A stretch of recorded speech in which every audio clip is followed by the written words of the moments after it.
అందరికీ శుభోదయం లేదా శుభ మధ్యాహ్నం. నా పేరు హాస్తేజ్. ఇవాళ నేను చెప్పబోయే కథ పేరు వచ్చేసి పెద్దవారి మాట వినాలి. ఒక చిన్న గుడిసెలో, అడవికి దూరంగా ఉన్న ఒక చిన్న గుడిసెలో ఒక పిల్లవాడు, ఒక అమ్మ ఉండేవారు. అప్పుడు వాళ్ళిద్దరూ రోజు సరదాగా గడిపేవాళ్ళు అన్నమాట.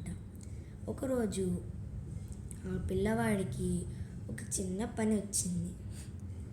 అమ్మా, నేను అడవికి దూరంగా వెళ్ళాలి, నాకు ఒక చిన్న పని వచ్చింది అంటాడు.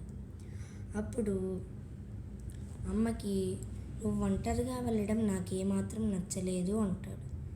పర్వాలేదులేమా, నేను ఇవాళ వెళ్ళి రేపు సాయంత్రం కల్లా వచ్చేస్తాను అంటాడు ఆ పిల్లవాడు.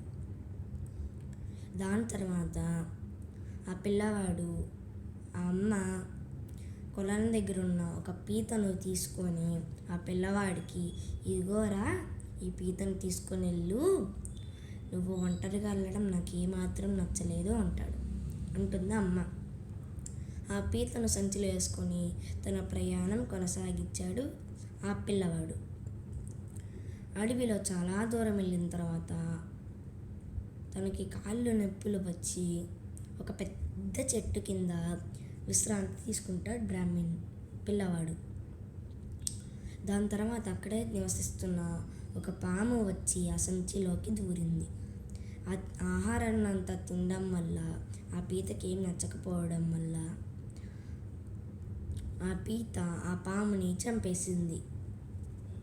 దాని తర్వాత బ్రాహ్మణుడు కొద్దిసేపటికి నిద్ర లేచి తన కళ్ళు తుడుచుకొని చూసిన తర్వాత, ఏంటి పాము చచ్చిపోయింది అనుకొని భయపడతాడు. దాని తర్వాత ఆ పీత చేతులకి రక్తం ఉండడం వల్ల తెలిసింది, ఓహో, ఈ పీతే పాముని చంపేసిందా అని. భావం: పెద్దవారి మాట వినడం మనకే మంచిది. ధన్యవాదములు.